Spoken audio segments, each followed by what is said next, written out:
Me llamo Amalia Vargas, y el pasado abril cumplí 64 años, lo bastante mayor para saber que incluso el amor puede tener un filo cortante. Aquella mañana la luz del sol se colaba por la ventana de mi cocina en Veracruz, atrapando motas de polvo y el borde de mi taza de café. Estaba podando rosas para la mesa del desayuno cuando sonó el timbre.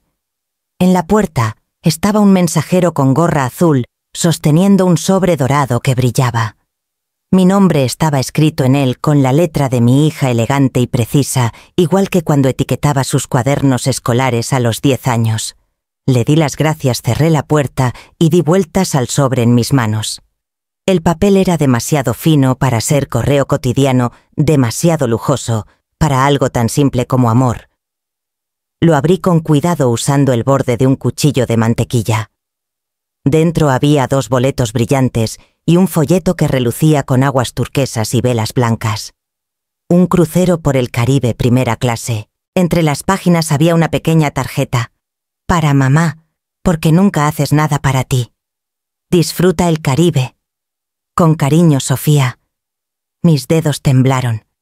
Sofía siempre había sido considerada pero nunca impulsiva. Ella planificaba todo, su boda, su carrera, hasta sus disculpas. Este tipo de regalo no era algo espontáneo. Antes de que pudiera pensar más, sonó el teléfono. Su nombre parpadeó en la pantalla. ¿Lo recibiste?, preguntó antes de que pudiera siquiera decir hola. Así es, dije aún mirando los boletos. No debiste, cariño. Debió costar una fortuna. Ay, mamá rió suavemente. Has trabajado toda tu vida para los demás. Es hora de que tomes un descanso de verdad. Sol, mar, tranquilidad. Solo tú. Solo yo, repetí, cuidando sonar divertida, no inquieta. Claro, te mereces paz por una vez. No te preocupes por nada, todo está arreglado. Sales el sábado desde Cancún. Sus palabras salieron rápidas, fluidas. Escuché murmullos de fondo, quizá su esposo o la televisión, pero luego bajó la voz. Prométeme que irás, dijo suavemente. Lo necesitas, mamá. Lo prometí. ¿Qué más podía hacer? Cuando la llamada terminó, me senté en la mesa de la cocina, el sobre brillando bajo la luz de la mañana. Las rosas que estaba podando quedaron olvidadas en la encimera, sus pétalos empezando a curvarse en los bordes. Por un momento, imaginé la brisa del mar en mi rostro, el sonido de las gaviotas. Pero otra imagen vino en su lugar, la sonrisa de Sofía en Navidad, demasiado brillante, demasiado pulida. El tipo de sonrisa que usas cuando guardas algo detrás de los dientes. Coloqué los boletos junto a mi taza y noté cómo el papel dorado brillaba como una advertencia. Era un regalo hermoso, pero al mirarlo una inquietud silenciosa se asentó en mi pecho, suave pero segura como la marea subiendo bajo aguas tranquilas. 2 días después, Veracruz despertó bajo un velo de lluvia ligera. El aire olía levemente a sal y jazmín, y los robles frente a mi porche estaban cargados de musgo. Había empacado con cuidado 2 vestidos de lino, un sombrero de sol, la vieja cámara de mi esposo. Todo estaba en una maleta pequeña junto a la puerta, esperando el taxi que me llevaría al aeropuerto. A las 8:10 recordé algo. Mi medicina para la presión. El pensamiento me llegó como un chorro de agua fría. Casi lo ignoré, casi decidí comprar un reemplazo después, pero el hábito y años de precaución me hicieron regresar. Las calles estaban tranquilas, resbaladizas por la lluvia cuando llegué a mi entrada. El coche de Sofía estaba estacionado en la banqueta. No era inusual, tenía una llave extra y a veces pasaba a regar las plantas o recoger el correo. Aún así, ver su coche allí con el motor aún caliente hizo que el aire se sintiera más pesado. Salí con un paraguas en la mano y caminé hacia el porche. La casa estaba oscura por dentro.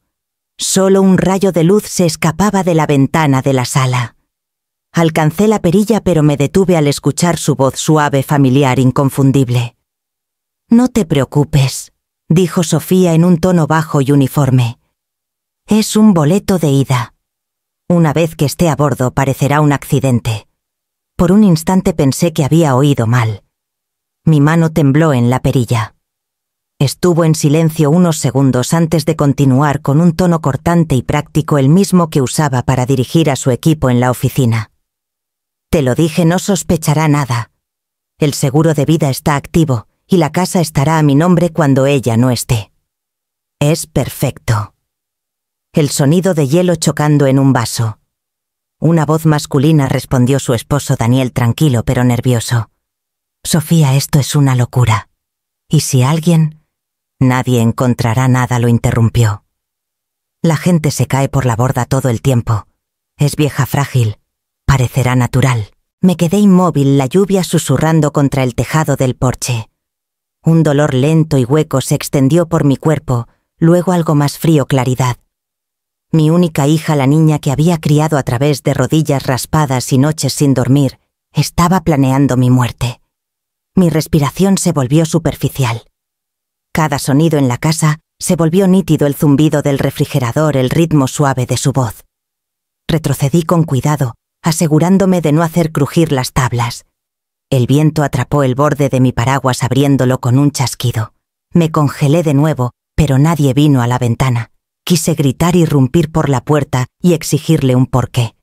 Pero la parte de mí que había sobrevivido a la viudez, las deudas y la soledad, la parte que había aprendido a soportar en silencio, tomó el control.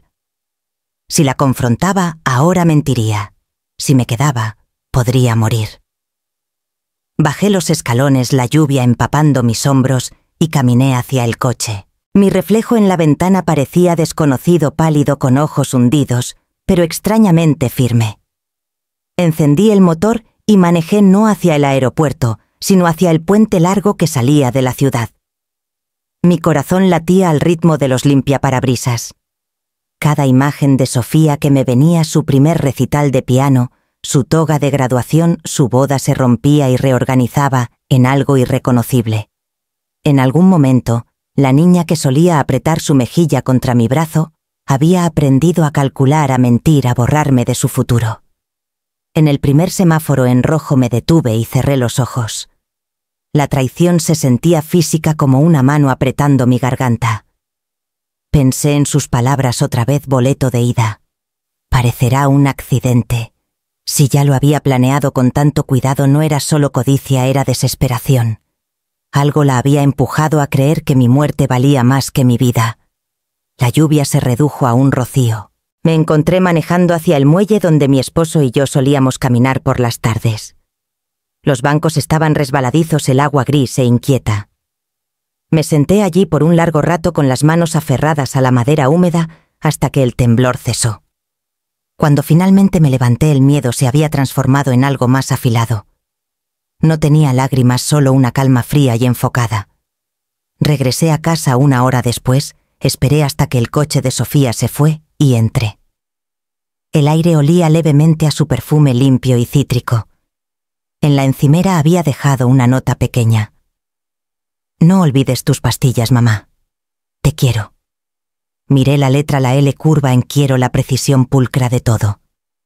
Doblé la nota, la guardé en mi bolsillo y caminé por la casa tocando el respaldo de cada silla, el borde de la puerta, la foto enmarcada de Sofía a los 12 con brackets y el cabello mojado por la lluvia. La mujer que una vez confiaba en todo se había ido. Esa noche empacé de nuevo, esta vez con un propósito diferente. La ropa y los zapatos fueron a la maleta, pero junto con ellos añadí un pequeño cuaderno, una pluma y la vieja grabadora digital de mi esposo. Si mi hija quería que desapareciera, descubriría qué tipo de mujer había subestimado. Por la mañana la lluvia había parado, dejando la ciudad limpia. El taxi llegó a tiempo. Al salir, cerré la puerta con llave y susurré: «Lo haremos a tu manera, Sofía». Y por primera vez en mi vida lo dije en serio. Esa noche, la casa se sentía como si perteneciera a alguien más. Las paredes parecían respirar con recuerdos antiguos y cada crujido del suelo traía el eco de los pasos de mi esposo. Me senté junto a la ventana durante horas, mirando el tenue brillo de la lluvia bajo la luz del farol, hasta que el cansancio finalmente me empujó a levantarme. En el espejo del baño, el reflejo que me devolvió la mirada no era la misma mujer que había empacado para unas vacaciones esa mañana. Mi cabello aún húmedo por la lluvia enmarcaba un rostro que apenas reconocía, pálido, demacrado, pero extrañamente tranquilo. Bajo el miedo, algo más firme comenzaba a surgir. «Está bien, pequeña», susurré mi aliento empañando el espejo. «Lo haremos a tu manera.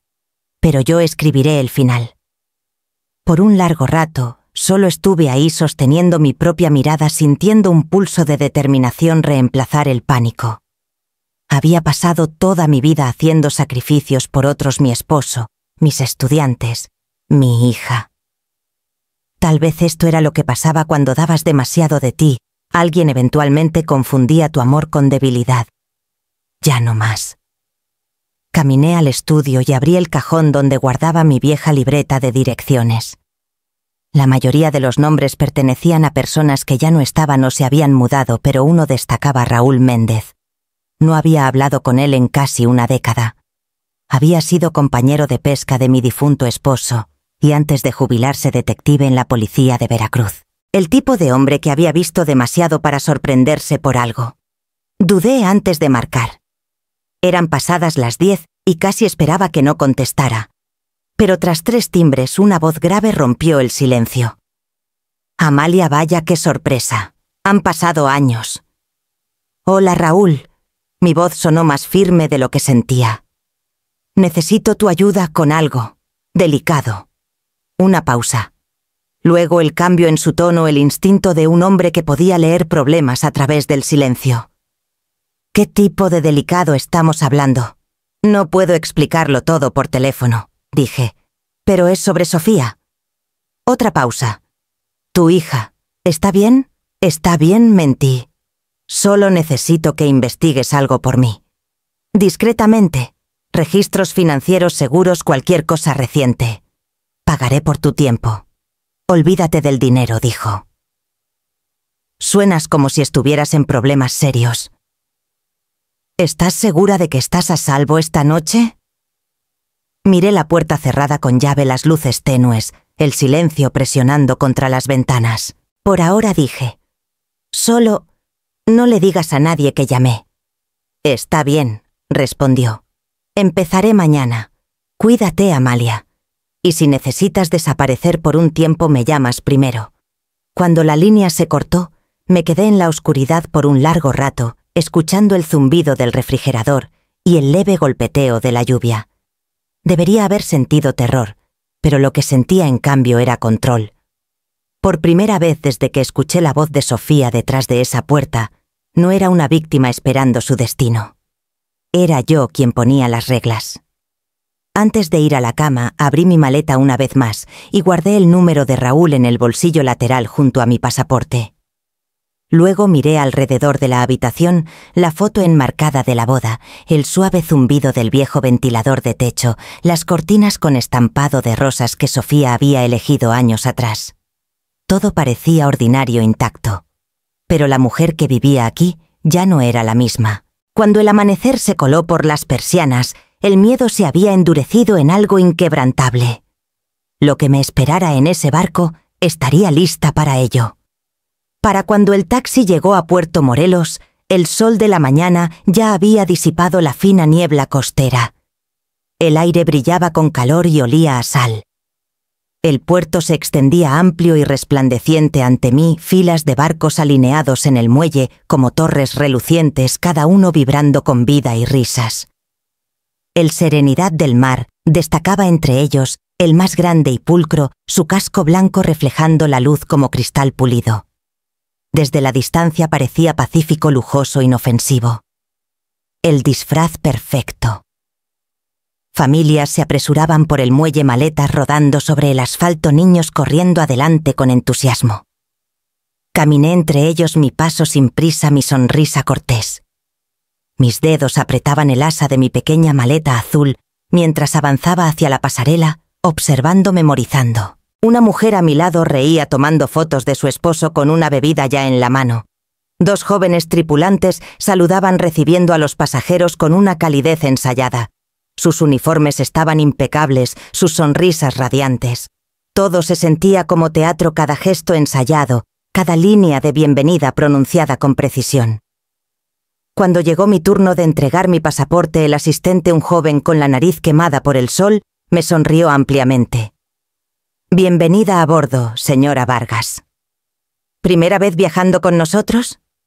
«Así es», dije, estabilizando mi voz. «Mi hija arregló todo». «¿Qué detalle?», dijo, sellando mi pase de abordar. «Debe quererte mucho. Si tan solo supiera». Le agradecí suavemente y subí por la larga rampa metálica. El aroma a aceite y agua salada se mezclaba en el aire mientras el océano se abría ante mí. Mi pulso se aceleró no por emoción, sino por cálculo. Observé la estructura mientras subía botes salvavidas colgados en filas naranjas, cámaras de seguridad escondidas discretamente bajo los pasamanos, números de cubierta pintados cerca de las entradas. Cada detalle importaba ahora. Dentro el barco brillaba con molduras doradas y mármol pulido. Un pianista tocaba en el atrio bajo una lámpara de araña que se mecía suavemente con la marea. Los pasajeros se agrupaban alrededor del mostrador de recepción, recogiendo tarjetas de acceso y bebidas. Sonreí cuando otros sonreían, asentí al ser saludada y seguí moviéndome. Mi camarote estaba en la cubierta, 8 a mitad del barco con vista al mar. La puerta se abrió con un suave clic, revelando una habitación espaciosa, una cama con sábanas blancas, un balcón con vista al agua y una canasta de frutas arreglada cuidadosamente en la mesa. Junto a ella había una nota escrita a mano. «Que tengas un viaje maravilloso, señora Vargas. Servicios al huésped». Dejé mi maleta y caminé al balcón. El mar se extendía infinito y azul bajo el sol, ondeando con luz. En algún lugar abajo el equipaje resonaba y las bocinas sonaban, pero por encima de todo el sonido del océano llegaba como un susurro. Era hermoso, sí, pero la belleza a menudo viene con colmillos. Me apoyé en la barandilla dejando que el viento rozara mi rostro y comencé a mapear el barco en mi mente. Desde mi balcón podía ver 2 escaleras que bajaban hacia los botes salvavidas. Una cámara de seguridad apuntaba hacia la cubierta exterior, otra cubría la entrada a la piscina. Mi reflejo en la puerta de cristal parecía tranquilo, compuesto. Nadie que mirara adivinaría lo rápido que latía mi corazón. Cuando sonó la bocina de partida, la multitud encubierta estalló en vítores. Confeti flotó en el aire brillante contra el agua. Vi a familias despedirse desde la orilla, amantes tomándose fotos, desconocidos abrazándose para decir adiós. Levanté la mano, también un viejo hábito más que un gesto de alegría. En algún lugar en Veracruz, mi hija probablemente estaba sentada en su mesa de cocina, sonriendo para sí misma, imaginando que su plan ya estaba en marcha. El barco comenzó a moverse lento y deliberado. El puerto se alejó, el horizonte ensanchándose hasta que la tierra era solo una línea desvanecida. Me quedé en el balcón mientras el último rastro de la costa desaparecía, mi mano descansando en la barandilla. Bajo mi expresión tranquila, cada sentido permanecía alerta, cada sonido, cada sombra, cada ángulo de la cubierta memorizado. Que pensara que había ganado, que creyera que me había ido. El mar siempre había sido el amor de mi esposo, no el mío. Pero mientras las olas se volvían de un azul más profundo, sentí algo inesperado agitarse dentro de mí, no paz, no miedo, sino determinación. El océano se extendía ante mí como una página en blanco. Cualquiera que fuera la historia que Sofía había planeado, yo sería quien la terminara. La primera noche a bordo del Serenidad del Mar se desplegó como una ilusión cuidadosamente ensayada. Cada superficie brillaba, lámparas de cristal, suelos de mármol, los cubiertos atrapando la luz dorada del comedor. Una pequeña orquesta tocaba cerca del bar, sus violines subiendo y bajando sobre el murmullo suave de la conversación. Me vestí con sencillez, un vestido azul marino que había usado en una reunión de exalumnos años atrás. A mi alrededor las mujeres brillaban con lentejuelas, sus risas ligeras como las burbujas en su champán. Me moví entre ellas como un fantasma, sonriendo cortésmente, eligiendo una mesa pequeña al borde del salón donde podía ver todo sin ser vista. Un mesero llenó mi vaso con agua y preguntó: ¿Alguien la acompañará, señora? No, dije suavemente. Solo yo. Asintió cortés, pero curioso, y siguió adelante. Miré alrededor del salón fingiendo estudiar el menú, mientras mis ojos trazaban cada entrada, cada salida posible. El aire olía a salmón asado y velas de vainilla. Por debajo de la música podía escuchar el zumbido leve de los motores del barco constante e interminable, como un segundo latido. Cuando levanté mi copa de vino la noté. Estaba sentada en la mesa de al lado sola, con un vestido de seda roja que atrapaba la luz cada vez que se movía.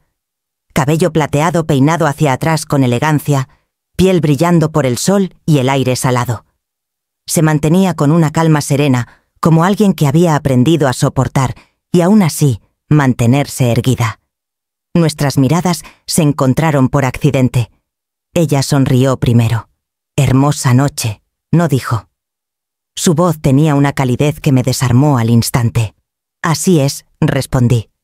«Casi demasiado hermosa para ser real».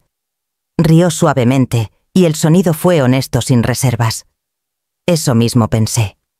Todo parece tan perfecto aquí te hace preguntarte qué está escondiendo. Me cayó bien de inmediato. Se presentó como Clara Montes, de 62 años, de Mérida. Viuda, dijo que había aprendido a vivir de nuevo tras perder casi todo.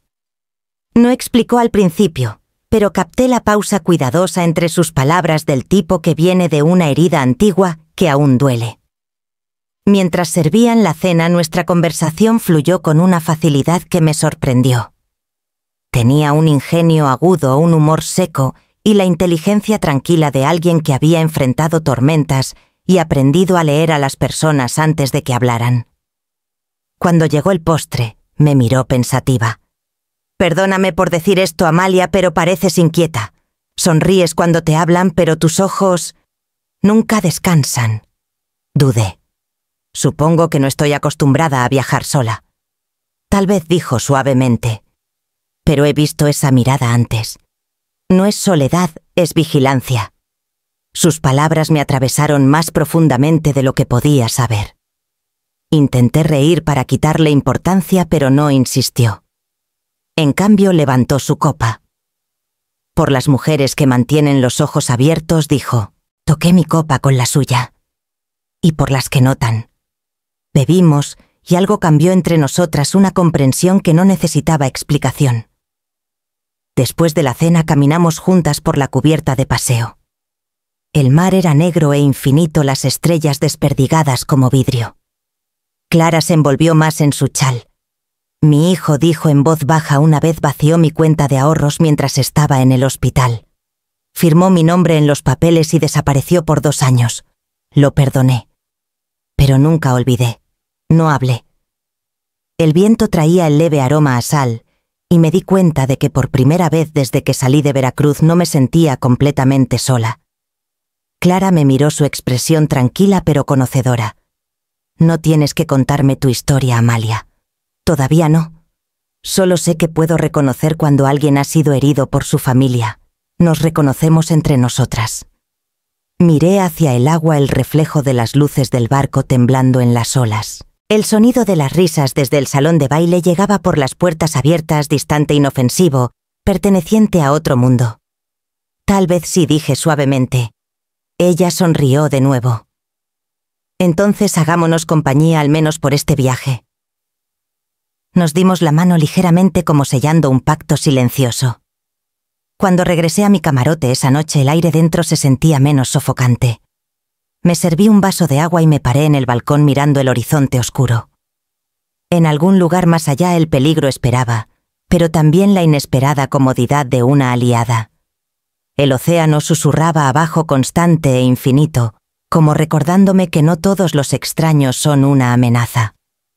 Algunos aparecen cuando más los necesitas y se quedan justo lo suficiente para cambiar el final. El barco se mecía suavemente bajo una cálida brisa caribeña. Después de la cena, Clara y yo encontramos un rincón tranquilo en la cubierta superior, lejos del ruido del bar con piano. La noche era suave y perfumada con sal. Ella me estaba contando sobre su jardín en Mérida, cuando mi teléfono comenzó a vibrar dentro de mi bolso. La pantalla se iluminó con un nombre que hizo que mi pulso se acelerara. Sofía. Por un momento solo lo miré. La última vez que escuché su voz, había prometido mi muerte. Ahora, a millas de distancia en medio del mar, esa misma voz quería saber de mí. Clara miró de reojo. ¿Vas a contestar? Asentí lentamente, forzando una sonrisa que no se sentía real. Debería. Ella se preocupa. Clara se inclinó más cerca, bajando la voz. Solo recuerda, las personas que planean no llaman para saber cómo estás. Llaman para confirmar. Presioné aceptar. Hola, cariño. Mi tono salió ligero, cálido, perfectamente ordinario. ¿Cómo estás? Mamá, la voz de Sofía era azucarada, casi ensayada. Solo estaba pensando en ti. ¿Estás conociendo gente nueva? ¿Disfrutando el crucero? Miré a Clara a los ojos. Ella articuló en silencio.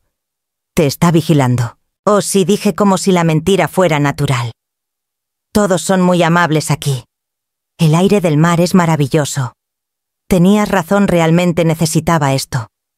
Qué alegría me da su alivio, sonaba exagerado, cada sílaba estirada demasiado. No estás exagerando, ¿verdad? ¿No andas paseando sola por la cubierta de noche? Miré hacia el agua oscura, el reflejo de las luces del barco ondulando como un espejo roto. No, claro que no. Estoy siendo cuidadosa. Me criaste mejor que eso. Eso la hizo reír, un sonido agudo y frágil que me dijo que estaba caminando de un lado a otro en algún lugar. Casi podía verla en su cocina, enredando su cabello en un dedo, fingiendo que le importaba. Bien, dijo. Solo quiero que descanses. Siempre te preocupas demasiado. Deslicé el teléfono ligeramente lejos de mi oreja y presioné grabar en la vieja grabadora digital de mi esposo escondida bajo el mantel. Estoy intentándolo, querida, dije suavemente. Ya me conoces, siempre un poco ansiosa en lugares nuevos, pero estoy agradecida. Es hermoso aquí. Ojalá pudieras verlo. Oh, tal vez la próxima vez, respondió Sofía. Pero por ahora concéntrate en descansar. Me lo agradecerás después. La frase me heló. Me lo agradecerás después. Su voz tenía ese mismo destello de control, como si estuviera ensayando la última escena de una obra cuyo final solo ella conocía. Cerré los ojos y estabilicé mi respiración. Bueno, dije, ya has hecho tanto por mí. No lo merezco. No seas tonta, dijo rápidamente. Lo mereces todo. Hablamos unos minutos más, charla trivial, calidez vacía. Preguntó qué estaba comiendo, si las camas eran cómodas, si había conocido a alguien agradable. Le di todas las respuestas que quería escuchar. Cuando la llamada terminó, la pantalla del teléfono se oscureció. Lo sostuve por un largo rato antes de dejarlo. Clara, callada a mi lado, finalmente habló. Eres buena, dijo. Demasiado buena. Si ella intenta leerte, no encontrará ninguna grieta. He tenido práctica, murmuré. Aún así, dijo Clara mirando el horizonte. No te confíes demasiado. Las personas como ella siempre vuelven a llamar antes de actuar. El viento arreció alborotando nuestro cabello. Muy abajo, las olas siseaban suavemente contra el casco. Guardé la grabadora en mi bolsillo, sintiendo su pequeño peso sólido como un ancla contra mi latido. Actuar, me di cuenta, ya no era solo precaución, era supervivencia. Y en algún lugar al otro lado de ese teléfono, mi hija aún creía que yo era la tonta que ella había construido en su mente. La luz del sol de la mañana se filtraba por las cortinas de mi camarote, brillante e implacable. El Serenidad del Mar había atracado brevemente en Cozumel, y la mayoría de los pasajeros habían desembarcado para ir de compras o hacer turismo. Me quedé atrás, sentada en el pequeño escritorio junto a la ventana, mirando la carpeta que Sofía había enviado con mis documentos de viaje. Todo parecía perfecto: detalles del vuelo, información del hotel para la noche antes de la salida, incluso el itinerario del barco impreso a color. Pero algo no encajaba. Revisé cada página de nuevo, más despacio esta vez. Mi vuelo de ida estaba listado claramente: Veracruz a Puerto Morelos. Debajo, en letras negras nítidas, la sección de regreso solo decía una palabra: pendiente. Mi estómago se apretó. Respiré hondo y reuní los documentos, guardándolos en mi bolso. Luego me dirigí al mostrador de servicios al pasajero en la cubierta 4. El vestíbulo estaba tranquilo salvo por algunos empleados organizando folletos. Detrás del mostrador, una joven empleada con cabello oscuro y uniforme impecable me saludó con una sonrisa ensayada. «Buenos días, señora. ¿En qué puedo ayudarla hoy?» «Quiero confirmar mis arreglos de viaje», dije con calma colocando la carpeta en el mostrador. «Mi hija reservó este viaje para mí. Solo quiero verificar los detalles de mi vuelo de regreso a Veracruz». Tecleó rápidamente sus ojos moviéndose de la pantalla a los papeles y de vuelta. El ritmo alegre de sus teclas se desaceleró. «Qué extraño», murmuró. «Parece que tenemos su reservación de ida desde Puerto Morelos al barco. Pero no hay vuelo de regreso registrado». Ninguno en absoluto negó con la cabeza. «No, señora. Normalmente los paquetes de ida y vuelta se reservan juntos. Es posible que el boleto de regreso aún no esté confirmado». Un escalofrío familiar recorrió mis hombros. Sonreí cortésmente manteniendo mi voz firme. «Puedo reservar un vuelo de regreso yo misma solo por seguridad». «Claro», dijo rápidamente aliviada de poder ayudar de nuevo. «Podemos procesarlo aquí mismo». Le entregué mi tarjeta de crédito y observé mientras ingresaba los detalles. Mis dedos descansaban ligeramente en el mostrador, pero por dentro podía sentir mi pulso latiendo fuerte contra mi muñeca. Cuando imprimió el nuevo boleto le pedí que hiciera 2 copias. Me miró con simpatía. Las agencias de viajes a veces se equivocan, seguro es solo un descuido. Le agradecí, doblé el recibo con cuidado y guardé una copia en mi cartera, la otra en el forro de mi maleta. Mientras caminaba hacia el elevador, el pasillo se sentía más frío, más estrecho. Cada superficie pulida reflejaba mi rostro como el de una extraña. Cada parte de mí sabía que esto no era un error. Sofía no había olvidado nada. De vuelta en mi camarote, me senté en el borde de la cama mirando los papeles doblados en mi regazo. El ruido de risas resonaba débilmente a través de las paredes, familias, regresando de la costa emocionadas, despreocupadas. Su alegría se sentía distante como un idioma que ya no entendía. Al atardecer mi teléfono vibró. Un mensaje de Sofía. «No te preocupes, mamá, todo está arreglado». Lo leí 2 veces, luego otra más. Las palabras eran simples, pero llevaban la misma certeza pulida que una vez me había consolado, que ahora se sentía como veneno. Arreglado. Esa palabra tenía peso, control, finalidad. Escribí una respuesta, pero no la envié. Mis pulgares se detuvieron sobre las teclas, luego pararon. No necesitaba saber que ya había corregido su descuido, que ya había salido del papel que ella había escrito para mí.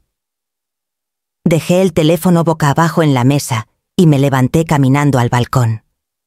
El mar se extendía infinito y azul, hermoso y vacío. Abajo las olas golpeaban el casco del barco con un golpe rítmico bajo constante como un latido que no era el mío. Por un largo rato observé el horizonte oscurecerse. El viento tiró de un mechón suelto de mi cabello y pensé en la niña que solía correr descalza por nuestro patio trasero, sosteniendo mi mano, riendo por todo. Ahora esa misma niña me había dejado varada en medio de un océano. Pero olvidó una cosa: su madre aún sabía nadar. Doblé los papeles una vez más, los guardé en mi bolso y cerré la puerta con llave detrás de mí. En algún lugar profundo, en el zumbido constante del barco, mi miedo finalmente se acalló. Lo que lo reemplazó fue algo más frío y afilado: el instinto de sobrevivir. La tarde siguiente el sol ardía alto sobre el Caribe, del tipo de luz que blanquea todo en calma y comodidad. Los pasajeros descansaban en la cubierta superior, leyendo, riendo, bebiendo cócteles servidos en vasos escarchados. La piscina brillaba en el centro como un espejo del cielo. Clara y yo encontramos un par de sillas bajo la sombra cerca de la barandilla. Ella llevaba un sombrero de ala ancha y sostenía una novela de misterio que nunca abrió. Para entonces había aprendido que Clara prefería observar a las personas, sus gestos, sus ojos, la forma en que se revelaban cuando pensaban que nadie los notaba. Estuvimos en silencio por un largo rato escuchando el sonido distante de tambores de acero desde la cubierta de entretenimiento. Luego se inclinó hacia mí y dijo suavemente: «No voltees todavía, pero hay un hombre con camisa verde sentado en el bar de la piscina. Lleva media hora mirándonos». Me quedé inmóvil a mitad de una respiración. Mis manos descansando en mi regazo se apretaron contra el borde de mi toalla. «¿Mirándonos a nosotras?» «A ti», dijo. «Específicamente a ti». Forcé una pequeña risa intentando sonar despreocupada. Tal vez solo está aburrido. El tono de Clara no cambió. Tal vez. Pero los hombres aburridos no mantienen sus bebidas llenas tanto tiempo. Ese no ha tomado un sorbo. Sus palabras se asentaron como una piedra en mi pecho. Alcancé mis lentes de sol ajustándolos lo suficiente para echar un vistazo a la cubierta. El hombre estaba sentado solo, camisa verde sencilla, shorts khaki, lentes oscuros, una bebida pequeña sudando a su lado. Su postura era relajada, pero su atención no vacilaba. Cada pocos segundos su mirada regresaba a mí deliberada, paciente.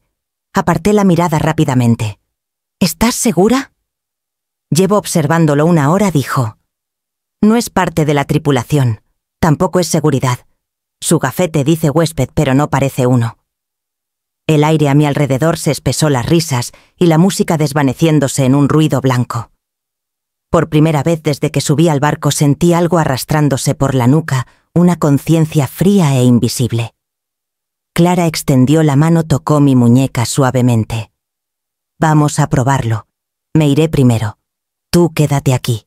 Si solo es un hombre con la mirada perdida, encontrará a alguien más para mirar». Antes de que pudiera protestar, se levantó alisando su vestido y caminando hacia la fila del buffet, sus pasos ligeros sin prisa. Me quedé quieta fingiendo leer la revista en mi regazo. Pasaron minutos. El hombre no se movió. No siguió la figura de Clara ni miró a los demás que pasaban. Su cabeza permanecía ligeramente girada hacia mí. Sentí su mirada incluso a través de los lentes oscuros. Doblé la revista, me levanté lentamente y caminé hacia el borde de la piscina fingiendo mirar el agua. Mi reflejo brillaba junto al suyo en el cristal del mostrador del bar. Se movió solo ligeramente, lo suficiente para mantenerme en su periferia. Cuando regresé a mi silla, Clara estaba esperando sosteniendo 2 vasos de limonada. «¿Y bien?», preguntó en voz baja. Nunca apartó la mirada, susurré. Sus labios se apretaron en una línea fina. «Entonces es hora de tener cuidado, Amalia. Alguien te está observando, no solo por curiosidad». Asentí, aunque el movimiento se sentía distante, automático. En lo más profundo sabía que esto vendría. El alcance de Sofía me había encontrado incluso aquí, rodeada de océano y extraños. Mientras el barco seguía cortando el azul infinito, miré al hombre de la camisa verde una última vez. Levantó su vaso lentamente como en un saludo antes de volver a mirar al horizonte. Era casi cortés. Casi. Esa noche el casino del barco palpitaba con una alegría artificial que siempre me ponía nerviosa, luces brillantes, risas demasiado altas y el tintineo de vasos sobre el zumbido de las máquinas tragamonedas. Clara y yo nos sentamos al final del bar, lo suficientemente cerca para observar al hombre de la camisa verde, pero lo bastante lejos para parecer casuales. Ella removió su bebida sin probarla. «Si esperamos a que él haga el primer movimiento, nunca tendremos pruebas», murmuró. «Así que haremos el movimiento por él». Entendí lo que quería decir, aunque mi estómago se apretó. «¿Y si es peligroso?». Sus ojos se dirigieron al espejo del bar observando su reflejo. «Entonces finalmente sabremos». El barman pasó ofreciendo otra ronda. Clara lo despidió con un gesto, pero yo levanté mi vaso. «Una más», dije sonriendo como si el mundo aún fuera inofensivo. El licor quemó mi garganta aflojando algo dentro de mí, no exactamente valentía sino control. Necesitaba que él creyera que era débil. Después de 2 sorbos más, me apoyé en el mostrador dejando que mis hombros se hundieran ligeramente. Clara me miró y le di un asentimiento casi imperceptible. El acto había comenzado. El hombre apareció minutos después, su camisa verde impecable, su sonrisa cortés. Llevaba un vaso de tónica con limón Noté que no tenía alcohol. «Buenas noches», dijo con una voz suave ensayada. «Parece que has tenido un día largo». Reí suavemente el sonido medio arrastrado.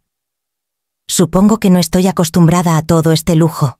Mi hija insistió en que viniera, dijo que me ayudaría a relajarme. Sonrió, sus ojos estudiando mi rostro, sopesando cada palabra. «Qué dulce de ella». «¿Viajas sola entonces? Así es», dije fingiendo tambalearme ligeramente en el taburete. Ella quería que tuviera un cambio de escenario. Me tomó del brazo ligeramente como estabilizándome. «Cuidado ahí. Estos taburetes no son tan estables como parecen». «Gracias», dije sonriendo hacia él. «Eres muy amable, señor». Tomás respondió demasiado rápido. «Solo Tomás». Asentí fingiendo olvidar el nombre tan pronto como lo escuché. «Bueno, gracias, Tomás. Eres todo un caballero». Se inclinó un poco más cerca. «¿En qué camarote estás, señora?» «¡Ay, por Dios!», dije dejando escapar una risa ebria. «No me hagas pensar tanto. En el 8 algo, siempre se me olvida el que tiene balcón frente al mar». Les dije que quería dormir con el sonido de las olas. Clara, sentada a 2 asientos, levantó su vaso para ocultar el teléfono grabando en su mano. «¿Cubierta 8 tal vez?», preguntó con ligereza. «Eso es», sonreí como confirmando un detalle inocente. Mi hija dijo que me encantaría estar ahí. Sonrió de nuevo, pero sus ojos se desviaron al reloj en la pared opuesta. «Deberías descansar pronto. No querrás excederte», tal vez dije. «Después de una bebida más». Inclinó su vaso en despedida y se fue con un paso fácil como si nada en el mundo lo presionara. Esperé hasta que se fue antes de enderezarme. Clara giró la pantalla del teléfono hacia mí, sus manos temblando ligeramente. «Lo tengo. Cada palabra». Pagamos la cuenta y lo seguimos a distancia mientras desaparecía en un pasillo cerca de la sala de comunicaciones. El barco tenía teléfonos públicos anticuados montados para los pasajeros casi sin usar ahora. Desde la esquina podíamos escuchar su voz baja, controlada, pero lo bastante clara a través del micrófono de la grabadora. «Cubierta 8 balcón», dijo. «Perfecto. Está sola. Esta noche tarde funcionará». Mi mano se enfrió contra el borde de la pared. Los ojos de Clara se encontraron con los míos duros y firmes. Esperamos hasta que colgó y se alejó mezclándose de nuevo con la multitud. Solo cuando el pasillo quedó vacío, respiramos de nuevo. De vuelta en mi camarote me senté en el borde de la cama temblando a pesar del calor. Clara cerró la puerta con llave detrás de nosotras. Las luces del balcón se derramaban sobre la alfombra suaves y engañosas. «No está actuando solo», dijo en voz baja. «Nadie planea esto solo. Alguien le dio tus detalles». Asentí, mi garganta seca. «Sofía». El nombre sabía amargo. Clara colocó el teléfono en la mesa guardando el archivo de audio bajo un nuevo nombre. «Esto es suficiente para alertar al capitán», dijo. «Pero no podemos movernos demasiado rápido. Si sospecha, podría desaparecer». Miré los papeles doblados en la mesita de noche, mis documentos de viaje falsificados, el vuelo de regreso falso que Sofía había arreglado. Cada hilo se apretaba en un solo nudo. Afuera el viento arreció. Las olas golpeaban el casco rítmicas e implacables. Imaginé al hombre de verde en algún lugar bajo cubierta esperando, ensayando, confiado en que su objetivo ya estaba a medio camino de convertirse en un recuerdo. Me levanté, caminé al espejo y miré mi reflejo, el maquillaje ligeramente corrido, el contorno del miedo en mis ojos. Pero debajo, algo más parpadeaba. «No soy la mujer que ellos piensan», dije en voz baja. Clara se puso detrás de mí, su voz firme. «No, no lo eres». Nos sentamos juntas casi toda la noche, escuchando los sonidos del barco, las risas lejanas de camarotes distantes, el océano susurrando contra el acero. Cada hora pasaba como una prueba de resistencia. Dormir era imposible. Cada crujido, cada ráfaga de viento sonaba como pasos afuera de la puerta. Al amanecer, sabía una verdad: sin duda el cazador era real. Y era paciente. A la mañana siguiente, Clara y yo estábamos fuera de la oficina del capitán, el zumbido de los motores del barco vibrando ligeramente bajo nuestros pies. El aire estaba cargado de sal y anticipación. Apreté el teléfono que contenía la grabación mi palma húmeda a pesar del aire acondicionado que se filtraba por las rejillas del pasillo. Un oficial alto pasó asintiendo cortésmente antes de abrir la puerta. El capitán Guzmán las recibirá ahora.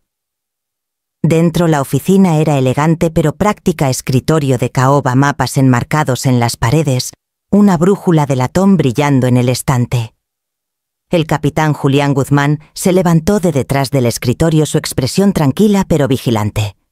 Estaba en sus tempranos 50, con la autoridad silenciosa que viene de largos años en el mar. «Señora Vargas, señora Montes», dijo señalando que nos sentáramos. «Mi tripulación mencionó que tienen algo urgente que reportar». Clara me dio una mirada rápida antes de deslizar su teléfono por el escritorio. «Así es. Querrás escuchar esto». El capitán presionó reproducir. El audio llenó la pequeña habitación, la voz del hombre baja y constante.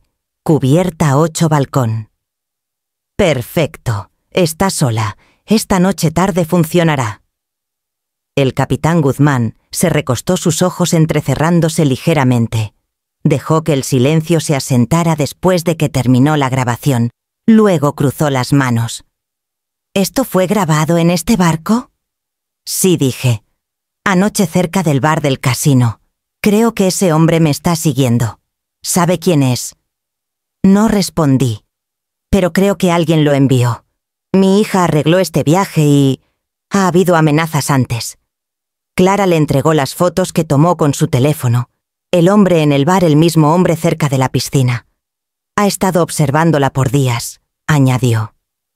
«Y no actúa como turista». El capitán estudió las fotos, su mandíbula tensándose ligeramente. «De acuerdo», dijo finalmente.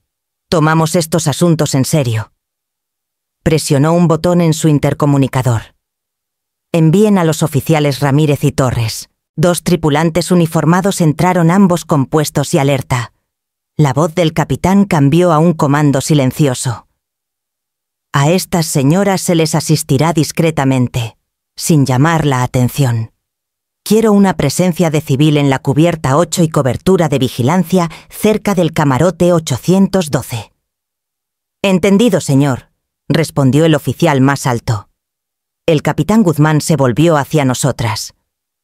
«Señora Vargas, instalaremos cámaras ocultas cerca de su camarote y el pasillo adyacente. Si alguien se acerca a su puerta sin autorización, lo sabremos. Mientras tanto, le asignaré esto». Abrió un cajón y colocó una pequeña caja de terciopelo en el escritorio. Dentro había un delicado colgante plateado con forma de lágrima. «Parece joyería», dijo, «pero si presionas la parte inferior, envía una señal directamente a seguridad. Alguien estará allí en 30 segundos». Toqué la superficie fría del colgante, con mi pulgar sintiendo alivio y vergüenza. Alivio porque alguien finalmente me creía. Vergüenza porque necesitaba protección de mi propia sangre. Clara exhaló lentamente la tensión, abandonando sus hombros. «Gracias, capitán. De verdad». Él asintió. «Hicieron bien en traer esto a nuestra atención. Manténganse vigilantes, pero intenten mantener su rutina normal. El pánico se propaga rápido en un barco. Lo manejaremos discretamente». Cuando nos levantamos para irnos, el capitán añadió: «Señora Vargas, quien quiera que sea este hombre no la encontrará desprotegida».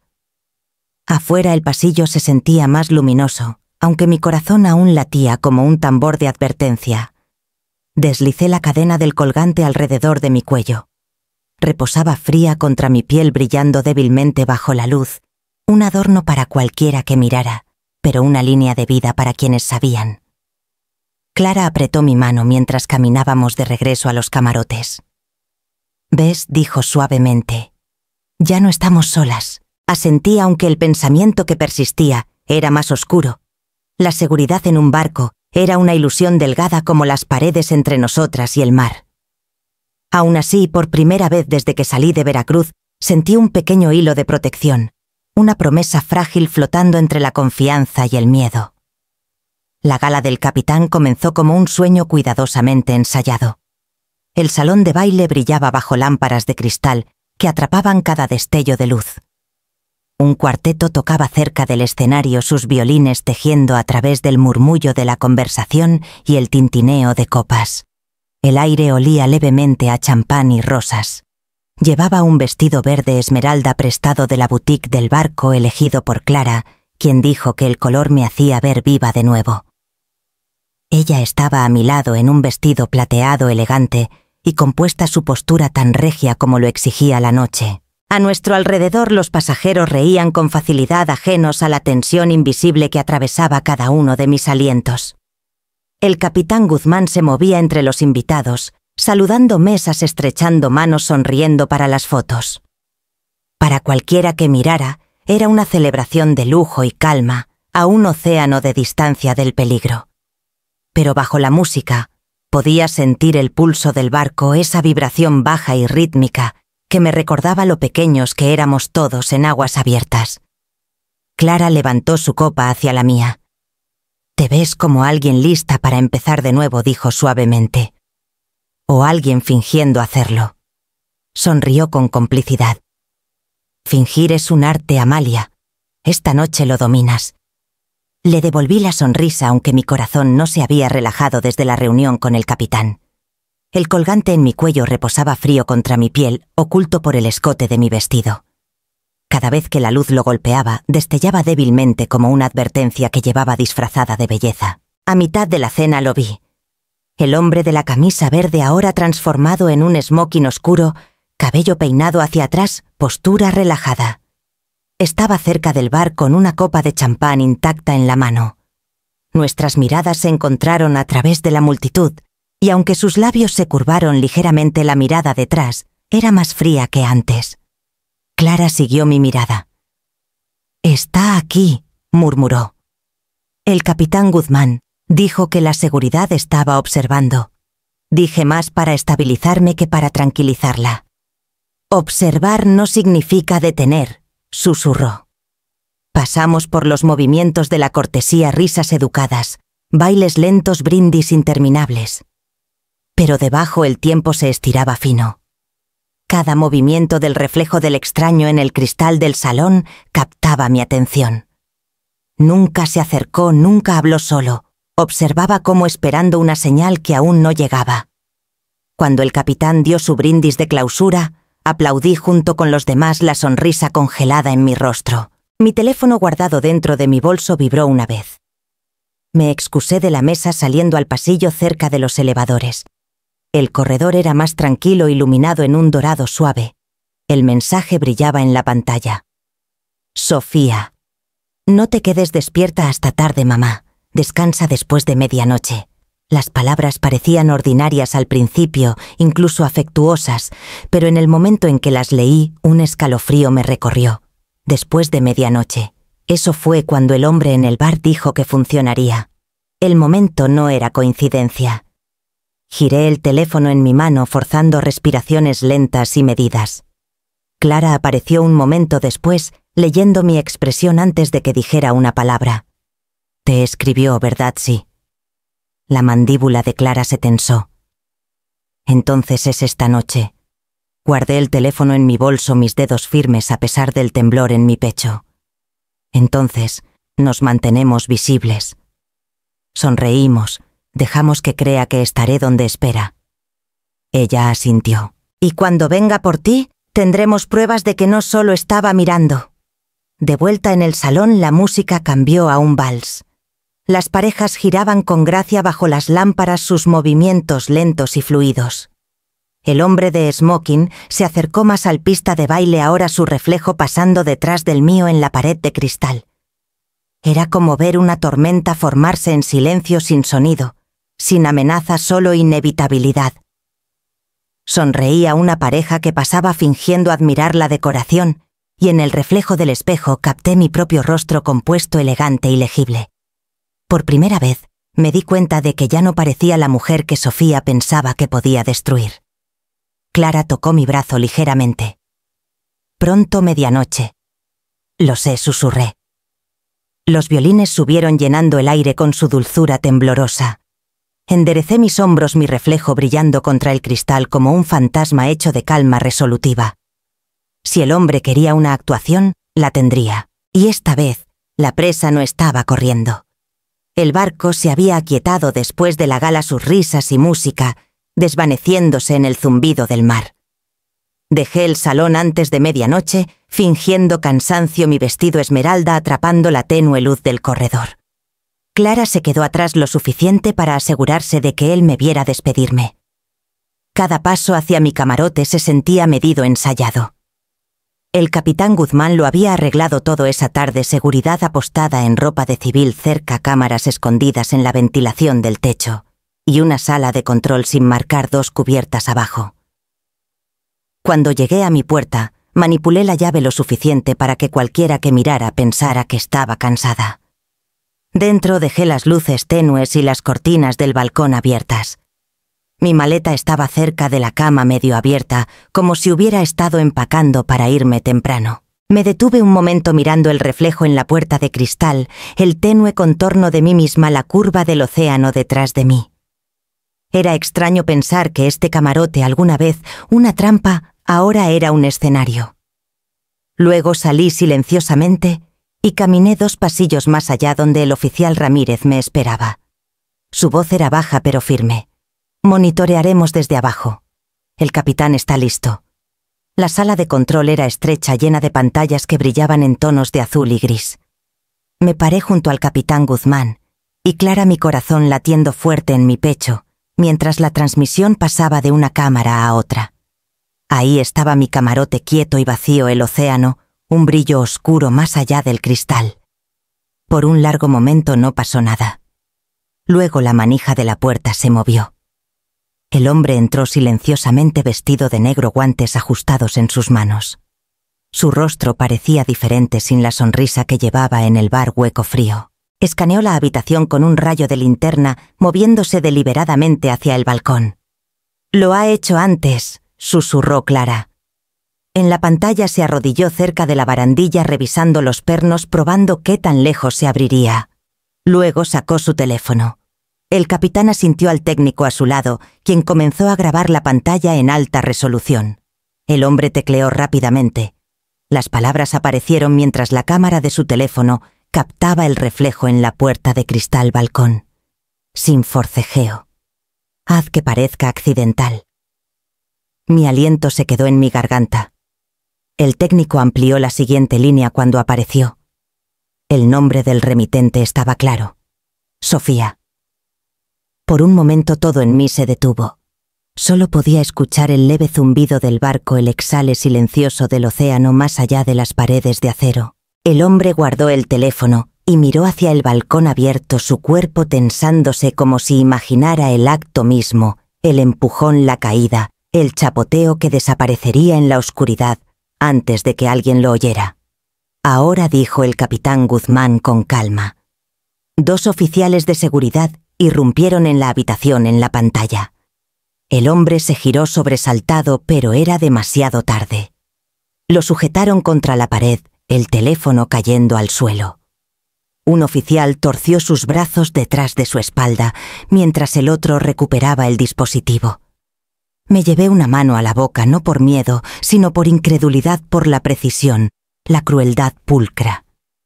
Verlo desplegarse se sentía como ver una pesadilla desde fuera de mi propio cuerpo. «Buen trabajo», murmuró Guzmán por su radio. «Llévenlo al calabozo».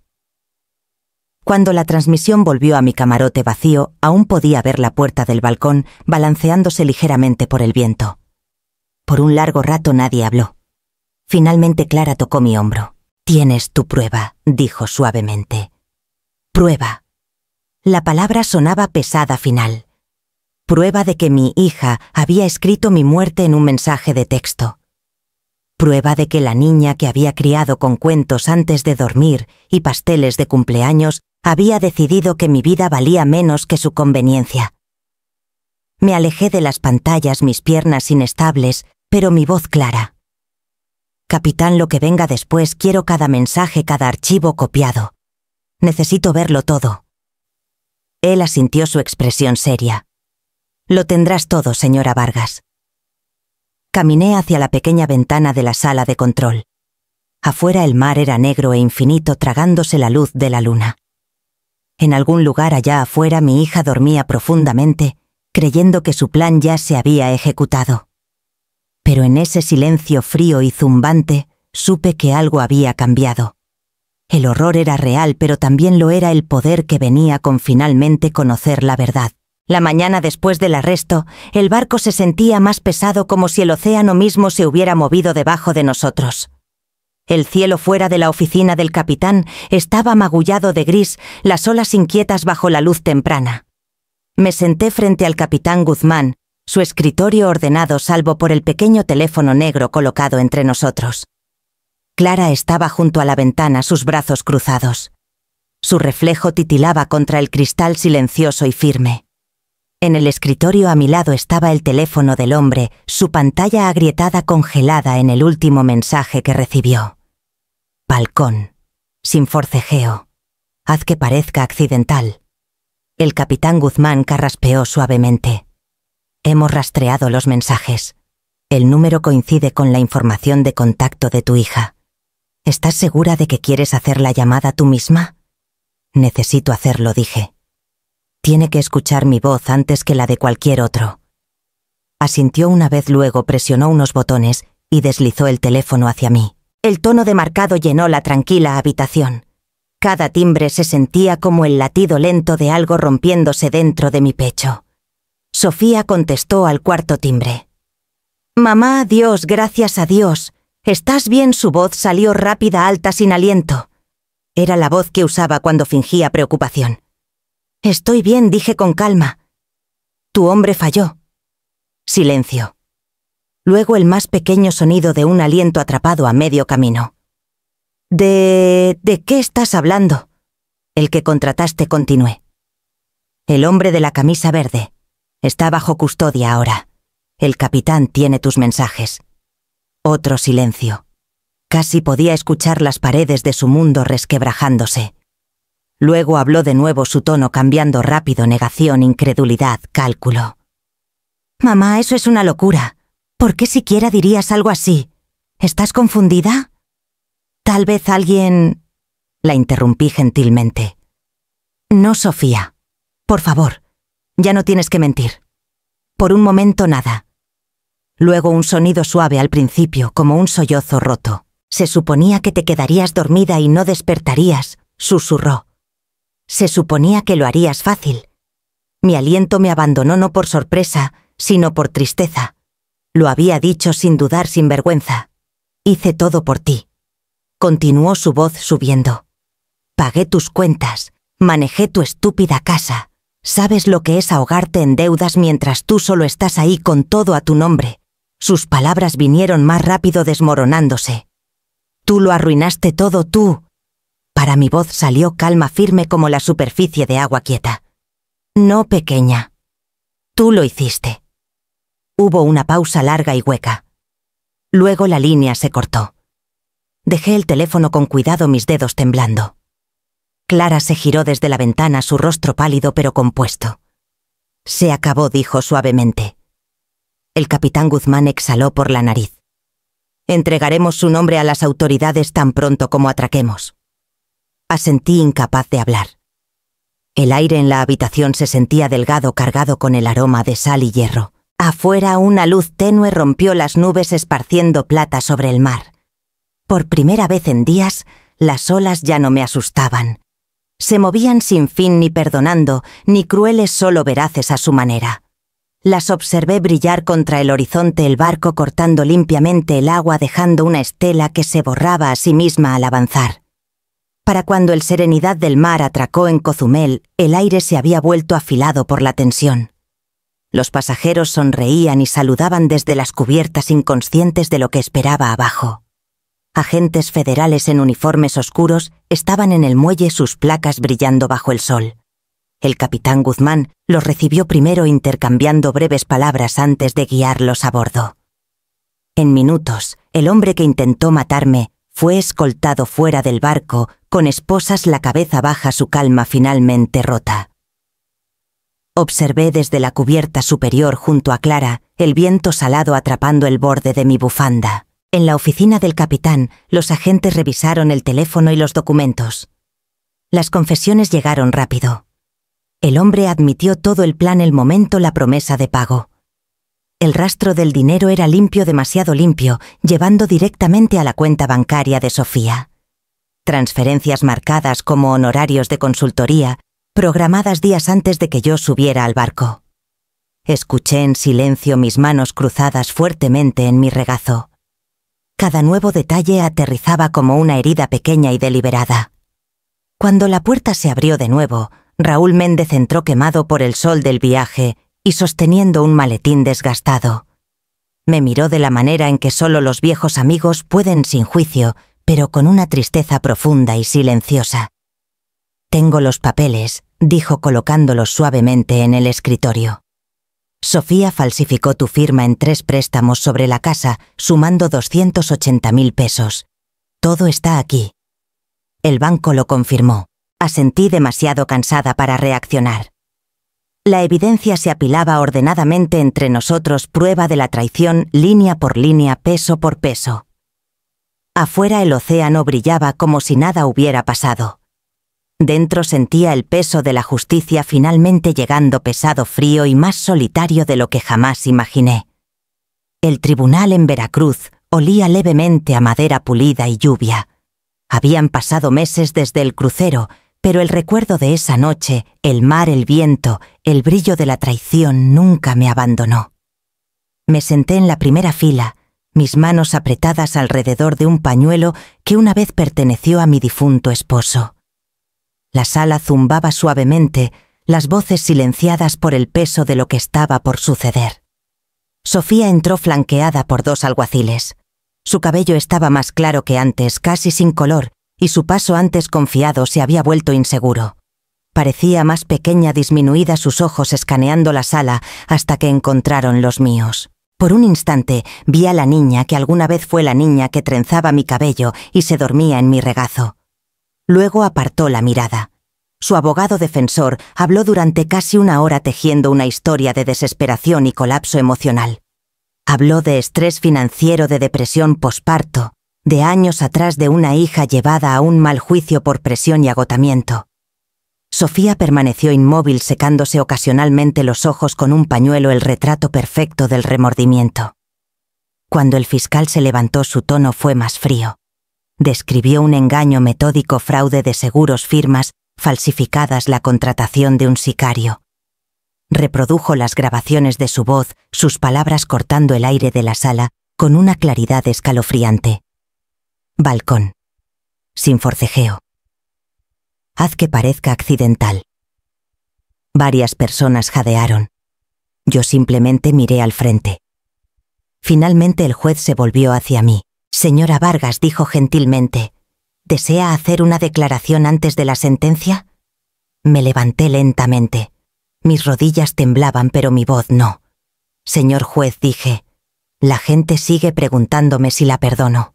Lo he pensado todos los días desde el crucero. Y he llegado a entender algo». Miré a Sofía, que ahora lloraba, sus hombros temblando. «El perdón es para los inocentes. Mi hija dejó de serlo en el momento en que decidió que mi vida valía menos que su conveniencia». El juez asintió, su expresión ilegible. «Gracias, señora Vargas». Cuando leyó el veredicto, la sala cayó en un silencio tan profundo que parecía presionar contra las paredes. Sofía, 18 años por intento de asesinato, fraude y conspiración. Su esposo, 7 años por complicidad y falsificación de documentos. Sofía no me miró mientras la llevaban. Solo cuando pasó por mi fila, sus labios se separaron como si quisiera hablar. Pero no salió ningún sonido. La mano de Clara descansó ligeramente en mi brazo, firme y cálida. «Se acabó», susurró. No estaba segura de que alguna vez lo estuviera. Afuera la lluvia había parado y el aire olía limpio de nuevo. La gente se apresuraba por los escalones del tribunal, los paraguas goteando, inconscientes de la vida que acababa de desmoronarse detrás de esas puertas. La justicia había llegado, pero no trajo consuelo, solo una extraña y silenciosa dignidad del tipo que viene de sobrevivir a lo que debería haberte roto. Bajé los escalones del tribunal sin mirar atrás, cada paso resonando como un adiós final. La primavera llegó suavemente a Veracruz, trayendo el aroma a sal y magnolia. Vendí la vieja casa, la de cortinas pesadas y recuerdos aún más pesados, y me mudé a un pequeño departamento con vista al puerto. Desde mi ventana podía ver las mareas cambiando cada mañana, tranquilas y seguras, como recordándome que el tiempo sabe cómo limpiar lo que lleva. El espacio era modesto pero lleno de luz. Conservé poco del pasado, unas pocas fotos enmarcadas, el reloj de bolsillo de mi esposo y una concha que tomé de la cubierta del Serenidad del Mar. Ahora reposaba en mi alféizar pálida y suave, un recordatorio de que el mar una vez casi me reclamó y luego de alguna manera me devolvió. 2 veces por semana trabajaba como voluntaria en un centro para adultos mayores en el centro. La mayoría de las mujeres llegaban tímidas al principio, avergonzadas de hablar sobre el dinero que habían perdido con estafadores o familiares que se aprovecharon. Les conté mi historia en pedazos, nunca las partes sensacionalistas, solo lo suficiente para que supieran que el conocimiento es una forma de armadura. Hablamos de testamentos, firmas y alertas bancarias. Hablamos de confianza y cuándo no darla. Clara visitaba a menudo, siempre trayendo café fresco y los últimos chismes de su grupo de bridge. Nos sentábamos en el balcón, viendo los barcos entrar y salir, nuestras risas llevadas por el viento. Ella me molestaba por enseñar defensa financiera, y yo le respondía bromeando que se había convertido en mi guardaespaldas no oficial. Algunas tardes caminaba sola por el muelle, las luces del puerto brillando como monedas esparcidas en el agua. Por primera vez en años no temía a la oscuridad. Sobrevivir, entendí, no se trataba de venganza, se trataba de aprender a vivir sabiamente y elegir la paz sobre el miedo. 1 año después, Veracruz despertó bajo un cielo bañado en oro. El puerto brillaba como cristal líquido, las gaviotas planeando bajo sobre la marea. Caminé por el muelle con pasos lentos y firmes, mi aliento visible en el fresco amanecer. Alrededor de mi cuello colgaba el pequeño colgante plateado, el mismo que el capitán Guzmán me dio en el Serenidad del Mar, una vez un botón de pánico, ahora solo un collar. Lo toqué suavemente mientras caminaba. Ya no se sentía como un recordatorio de miedo, sino de supervivencia, de la fuerza que me había llevado a través de la tormenta que mi propia hija creó. La ciudad detrás de mí comenzaba a despertar, pescadores llamándose entre sí, el aroma del café flotando desde el café cerca de los muelles. Cada mañana venía aquí a ver la marea subir y bajar. Se había convertido en un ritual, una oración silenciosa al mar que intentó tomarme, y en cambio me devolvió entera. El mar no me tomó, susurré al viento. Me devolvió a mí misma. Las olas se movían en un ritmo lento, volviéndose doradas, mientras el sol subía más alto. Pensé en Clara, aún vibrante e inquebrantable, enviando postales desde sus viajes. Pensé en las mujeres del centro de mayores, ahora más fuertes, más sabias, menos temerosas.